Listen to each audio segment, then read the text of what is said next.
Hey everyone, it's Bradley and Jackie from A Purposeful Pop Life. How are you today? I'm doing wonderful. We are reviewing another Passionflix movie. Can you believe it? I got him to watch Two. Two. So last week we did Wicked. and this week we are going to review a movie called The Will. And I gotta admit, I watched it and I think I liked it. So The storyline is incredible, and Bradley told me that I spend too much time on the synopsis and the plots because I get so tangled up in my thoughts. But here's the premise of it. A woman's grandmother dies. Her name, and the protagonists in this movie are Josie, or Josephine is her name, and the Jake. woman, Jake. Yep. So Josephine's grandmother dies, and she's kind of, I would say, a fashion designer. She's in the fashion world, so she's kind of been traveling around the world, but she's very close to her grandmother because her grandmother helped her through a very difficult childhood and adolescent. And so she comes back to Maine because that's where her grandmother lived all of her life.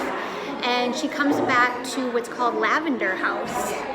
And it's beautiful. It's a beautiful house in Maine, right by the water. I mean, the scenery in this movie is just breathtaking. Like the beginning where they show all the credits, incredible. And actually, I was really surprised. I don't cut you off, but I was surprised by that. The footage again in this one for Passionflix was really well done. And the Lavender House is beautiful, and the scene, it's fantastic. I've been to the East Coast, New Hampshire, and Portsmouth, New Hampshire, and it's beautiful. It's just like that, and it's nice. They did a good job. It's a gorgeous place. So Josephine comes back to Maine. Her grandmother died. She is heartbroken, devastated by the death.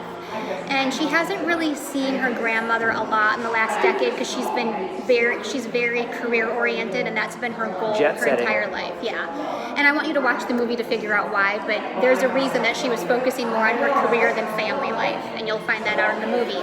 But as she's there, she finds out her grandma made a connection with this man named Jake, who is a boxer and a cute one, by the way. Has a nice little fighter body. Okay. But he also has a career that a lot of women would think, I do want to get involved with a man who does that. And we're not going to tell you that either because we want you to watch the movie. Yes. So yes. This man has formed a bond with Josephine's grandmother, and he has 3 kids, a single dad, and the grandmother is basically acting as a surrogate for this family. Like a matchmaker almost. Yeah, like a matchmaker. She knows that this is the right man for her granddaughter. So when Josephine returns, they connect right away, even though he's kind of someone she probably wouldn't even take a second look at in her other world. They're falling for each other, and he has always loved her. He got to know her through the grandmother. The grandmother talked about her all the time, and he was falling in love with Josephine before he even knew Josephine, or Josie. So Josie. So that's kind of the premise of the story.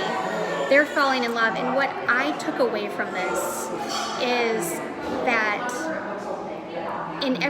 you always think like I found the perfect match. I know what's perfect in life. But what I figure out is the most perfect things in life come from the most imperfect connections. I would agree with that. People and situations. The real question is, did you like it? I loved it. How can you tell? Like, look at my eyes. Look at me. Yeah. And I actually watched it with my mom. She's in town this week, and she loved it as well. Yeah, my mom, Barbie. Some of you may know her. So Bradley, you're up. Okay, I liked the movie a lot, quite a bit. The filming was great. The characters are great. I think I'd mentioned last week I'd watched the behind-the-scenes video of how it was going to go, and even how they transformed the characters from the off the screen onto the screen, they did a really nice job of putting them into the character. Now, I haven't read the book. I haven't. But the feedback was it really matched the book, and I liked it. One of the things I did really like was how they sort of threaded all the needles and the pieces together. It wasn't too overt on any one topic. No. It kind of brought you along like it was a book. So I thought it was actually really well done, and I gotta say, Passionflix scores a win for this one. It's I'm getting Bradley passionate about Passion. No, don't go there yet. But it literally is like watching a really good version of I'm gonna say it like a Hallmark movie. Like it's got the same. A little bit more salacious. A little bit more sundry. You do see. I'm gonna spoil it. You do see Jake's butt. Just saying. Hey, it's worth it. Well, maybe, I don't know. It's worth but it. it's a but. He wouldn't know, but I would. It's worth But it. it's like Hallmark, but it's better. It's well done. It's a little more salacious to your point, but it's definitely more adult-like. And I think the theme is really strong. I mean, it is a lot about love and doing what's right, and that's kind of the glue of the movie. Is that the grandmother really tried to do what was right, and Jake and Josephine tried to do what's right, and you can see when you watch it how it works out in the end. So. Yeah, I mean, I think that's the thing, like, you know, in life, I feel like we're always trying to put our life together like a puzzle, and you keep trying to fit pieces in and nothing's really working, but then all of a sudden you see this piece over here, and that's where they kind of find each other, like, oh, this is it, and then it just comes together, and it comes together so quickly, and then all of a sudden all the other pieces start coming, and that's how it is, that's how their relationship is. Like, they were always missing that piece until they found each other, and then everything just kind of falls into place. Right, I think it's kind of this idea that in life you keep bending, but you don't break. You keep moving forward, but it's not always linear. But you just keep moving forward because you're trying, and you think it's your own will, but there's actually usually the will of somebody else, maybe a higher power pulling you through that. So I think it was a great message in the movie, and dare I say I'm going to watch another one. We are. So we're going to be watching more. I don't know what we're reviewing next week. We'll talk about that. But we're going to have fun doing it, that's for sure, and we love that you're joining us today. Thanks a lot, guys. Bye. Take care.